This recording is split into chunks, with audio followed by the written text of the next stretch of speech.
Ladies and gentlemen, my name's Paul, and in this RedGamingTech.com video, let's discuss Microsoft, shall we, and the Xbox Series X. The company have officially revealed key specifications for their next-generation console, and indeed the hype/PR war between Microsoft and Sony have been heating up over the past several months, because both next-generation machines will launch by the end of the year.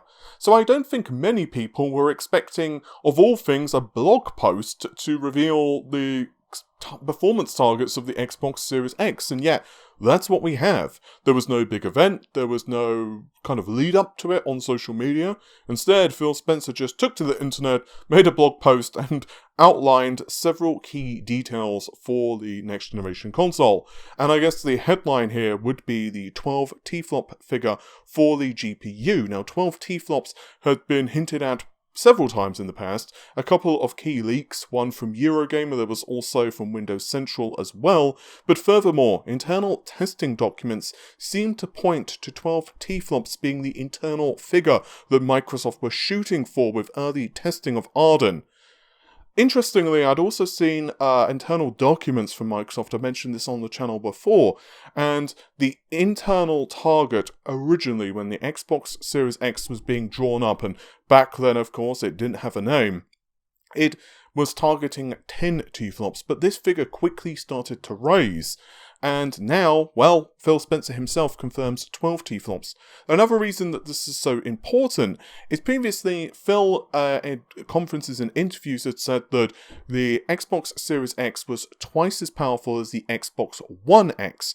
However, many people assumed that that was taking into account the efficiency of RDNA. Basically, RDNA does a lot more work than the older architectures, which was found in the previous generation consoles, so people were like, well, maybe it's like 9 or 10-ish TFLOPs, and the rest of the gap is made up simply by efficiency. But no, that is certainly not the case. Phil Spencer pushes the fact it's RDNA, and also the fact it's 12 TFLOPs. Actually, to be more accurate, Phil Spencer confirms that it's the second generation of RDNA that is found in the next generation Xbox. But let's break this up with some bad news. One thing we are still missing are certain key specifications which would tell us exactly what's inside the machine. So, for example, we don't know the amount of memory in the system, we don't know the amount of system bandwidth, we don't even know the size of the SSD, we don't know the clock frequency of the CPU. Although what we do know, of course, is that the CPU is 8 cores, 16 threads, and is based on the Zen 2 processor architecture. We don't know what the clock frequency of those CPU cores runs at, and so on and so on. And also the exact configuration of the Xbox Series X's GPU is also a mystery. All we know is that there's 12 TFLOPs, but how that figure is achieved is mysterious. So Microsoft have provided a new image for the Xbox Series X with just a few cliff notes. 12 teraflops, variable rate shading, hardware accelerated DirectX ray tracing, quick resume for multiple games, and smart delivery.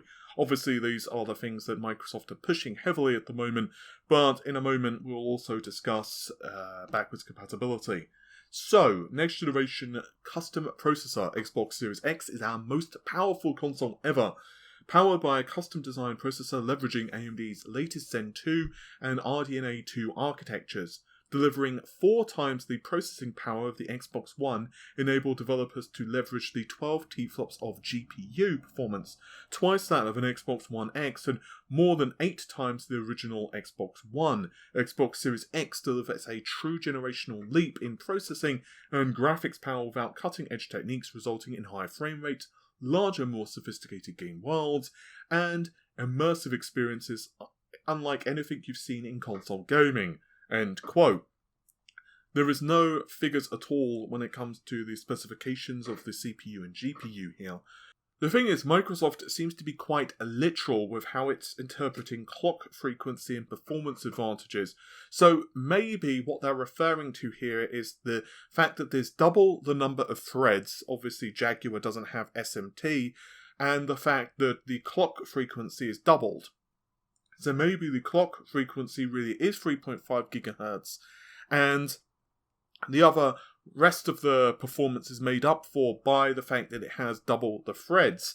I would still argue, though, that that's a very inaccurate way to measure performance, because quite honestly, if you compare Zen to the Jaguar processors which are in the previous generation, there is no comparison. Even running the CPUs at the same clock frequency, Zen 2 would stomp Jaguar, and that's the same, of course, for both PS5 and Xbox.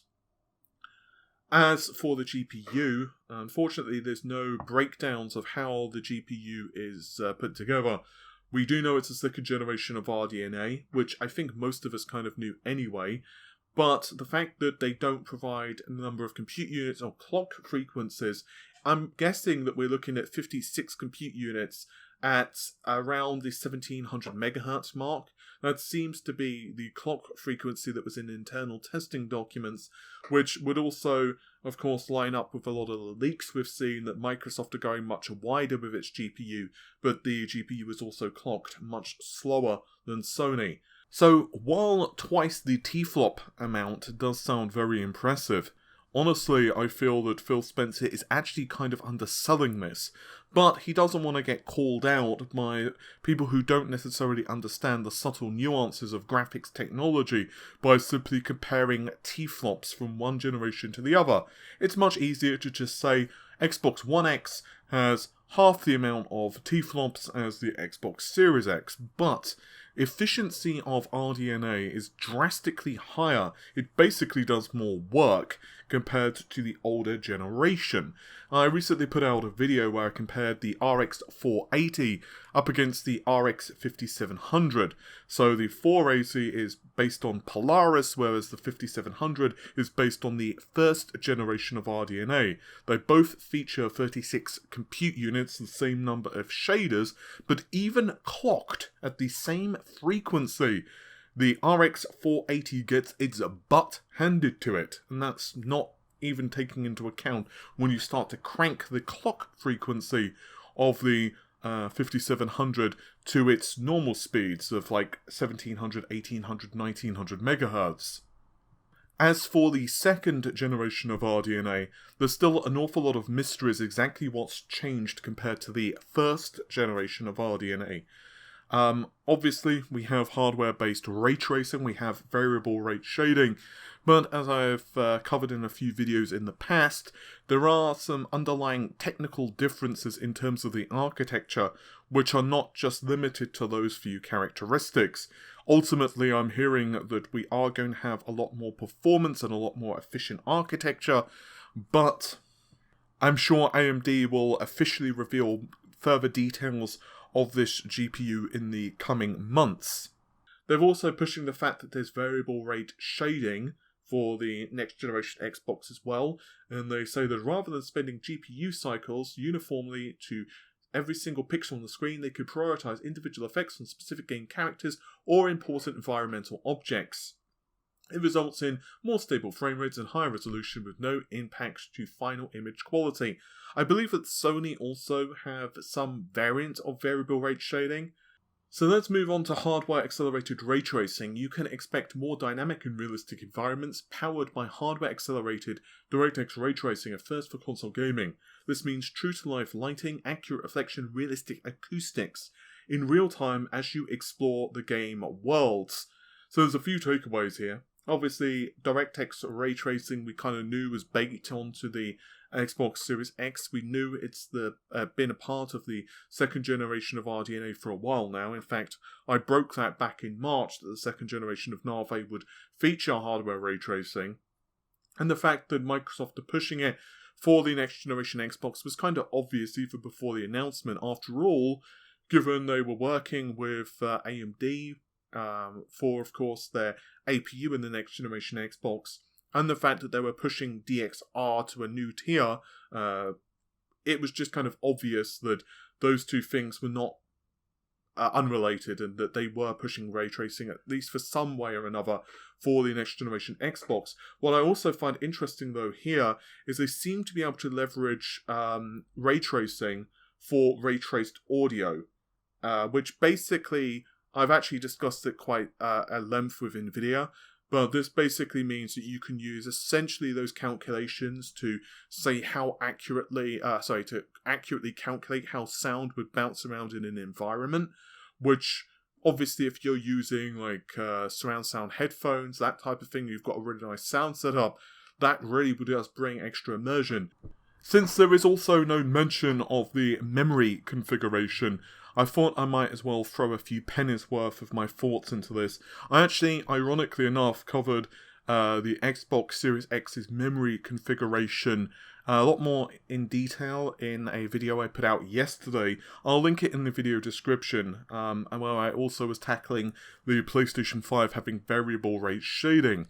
But my few pennies of thoughts regarding the memory configuration of the Xbox Series X is that I believe it either has a 320-bit bus running at around 14 Gbps, or the alternative is that it has a 256-bit bus, but the clock frequency of the RAM is running much higher, probably around 18 Gbps. So that would mean that either total we're looking at 16 gigabytes of memory or 20 gigabytes of memory, with obviously the 320-bit bus being 20 gigabytes of memory. Interestingly, Windows Central specs, which were right regarding the 12TFLOPS, seem to peg the system of having just 16 gigabytes of memory, but given the bandwidth figures I've seen with internal testing documents and just the, well, quite honest, the abundance of 14 Gbps versus pricing, I also wouldn't be surprised if 320-bit was what they chose to do. In the E3 renders, we saw kind of this mixed configuration, where there was memory that was both 1 and 2 GB. Basically speaking, while the configuration looked like it was a 320-bit bus, although honestly it was super duper hard to tell given just the angles that were being used and everything else under the sun, it looked like it was a 320-bit bus, but the memory configuration looked like it was mixed, probably to throw people off. So I certainly would not take the memory configuration to either be 16 gigabytes or 20 gigabytes. I think that is one aspect that we're still waiting for confirmation for. Microsoft are also pushing 4 generations of gaming.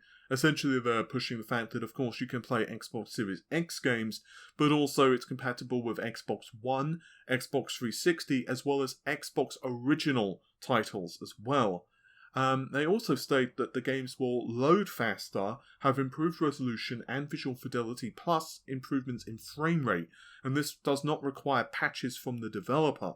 Basically, all you need to do is just plonk in the disc or run the game digitally, and you are good to go. This sounds like an evolution of what we have with the Xbox One X, for example, with its backwards compatibility. I'll be very curious to see what differences this would have, let's say, running an original Xbox game.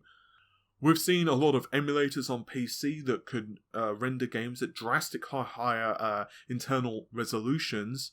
So obviously that's one way for them to do it, but also on PC you can do things like inject post-process stuff, and yeah, I wonder what Microsoft will be doing here. I'll be very curious to see if they do things like push additional levels of anti-aliasing, higher internal resolutions, even more than what we have with the Xbox One X. I'm also skimming over many details here, like the SSD specifications, which are not stated. They simply point out that, of course, it's going to be a drastic uptick in terms of performance, and also things that they've doubled down on in the past, like 120 FPS support, dynamic latency input, and so on and so on. A small update, actually, if you pick up Cyberpunk 2077 for Xbox One, you will receive a free upgrade for the Xbox Series X when the console launches. This has actually been confirmed by CD Projekt Red themselves. So then, what are my thoughts regarding the Xbox Series X? Well, quite honestly, it looks monstrous. There is no other word that describes this console. It is monstrous. Of course, we are saying this in isolation because we don't know, officially anyway, what Sony are working on with the PlayStation 5. And I really hope that they at least provide us some detail of what they're kind of aiming for with the next generation console. Their silence has been rather deafening on the power front. As we all know, the internal testing documents seem to indicate that the GPU has a maximum of 40 compute units on board, although just as a quick reminder, several people have told me that it's actually 44 as the maximum, but all internal testing that I've seen, the benchmarks we've seen, seems to indicate that it's 36 enabled with 40 max. So that would seem to peg the PlayStation 5 as around the 9-ish T-flop mark, depending on the final clock frequency of the GPU. It looks like it's 2 GHz thus far. This would seem to indicate that the Xbox Series X has a significant power advantage, which would be the tables turned compared to how the previous generation of console started out. As we all know, with the previous generation, the PlayStation 4 was just considerably more effective in terms of delivering results in games than the Xbox One. Not only did Sony make a very wise choice with going GDDR5 memory, which also negated the ESRAM, which was always a thorn in the Xbox One's side, but they also had significant performance advantage with the GPU. The only good thing you could say about the Xbox One was that it had a slightly faster CPU, 150 MHz addition. T-flop figures are great and all, but ultimately one area that Microsoft failed on with the previous generation, particularly at launch, was a robust exclusive lineup of games. Now, Microsoft have said for the first, let's say, 1 to 2 years, we will see cross-generation from their first-party studios. That doesn't mean that there's not exclusive games in the Xbox ecosystem. Instead, we will see those available for both the Xbox Series X as well as, let's say, the Xbox One X. But, with that said, it's not just going to be about the performance of the next generation consoles, and Microsoft honestly have a lot to prove when it comes to the robustness of first-party titles. Microsoft are definitely behind Sony there. We all know that Sony for this generation has had incredible games. I mean, honestly, God of War is amazing. I'm actually playing through it at the moment and I'm really enjoying it. God of War is super duper fun. They've had titles like Horizon Zero Dawn. I'm actually yet to play it because I really want to play that on PC. Whether it gets released or not, who knows. And even games like It's Not My Thing, but even Death Stranding has picked up a lot of critical acclaim. And that's not even counting games like, I don't know, little titles that not many people want to play, like Last of Us 2, for example, and Spider-Man. I mean, not many people have played them, right? Ultimately, Sony had the advantage with the previous generation. It's not to say that Microsoft didn't have impressive titles. They did. They had Gears 5, which I really enjoyed. They had Ori, of course, Halo I really enjoyed, and so on and so on. But we need more. We need those titles which are going to make people drool if you don't own the system.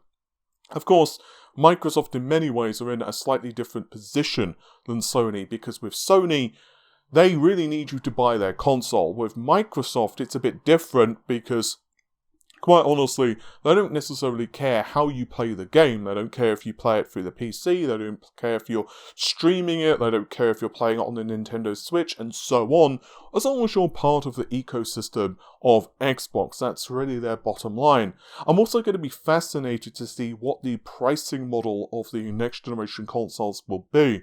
I've been waiting for one of the console manufacturers, any of them, to reveal official details of the performance targets of the machine, and now Microsoft have gone ahead for me to kind of really delve into the pricing side of the equation in a separate video.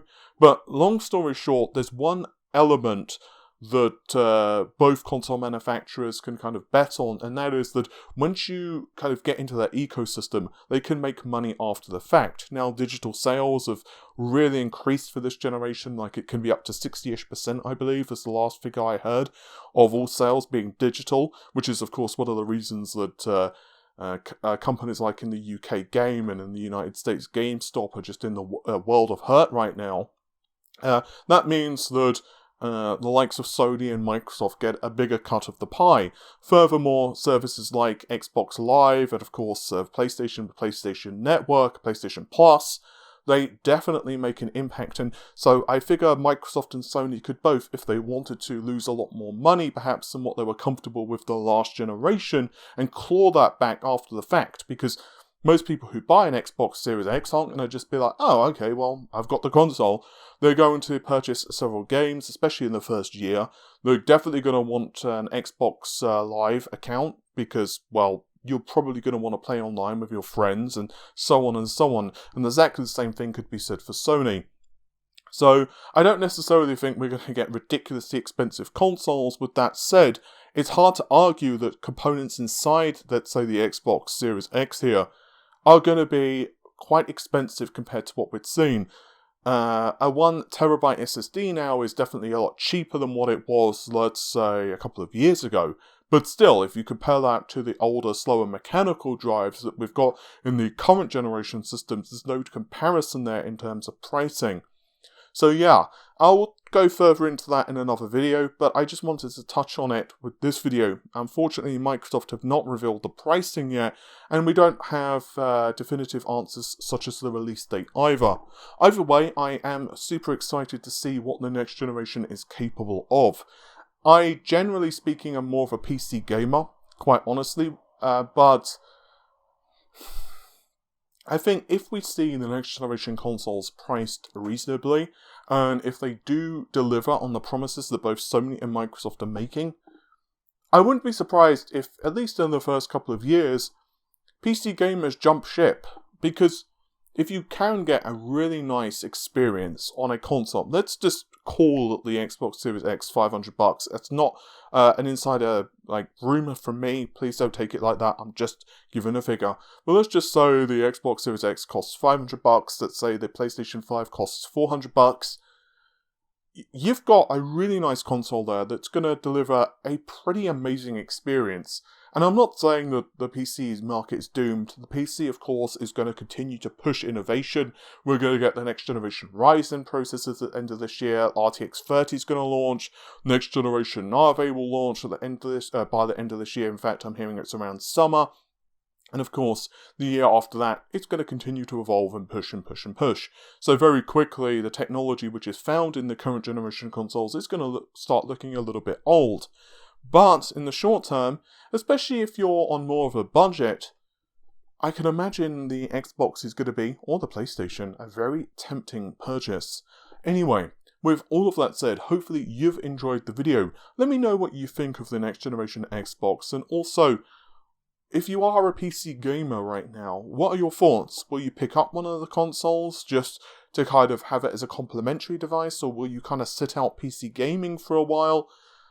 Yeah, so let me know your thoughts and opinions on that. With all of that said, oh, and actually one last thing, thanks to everyone who has been tagging me on social media and a couple of emails as well, letting me know about this announcement. It's highly appreciated. But with that said, take care of yourselves and bye for now.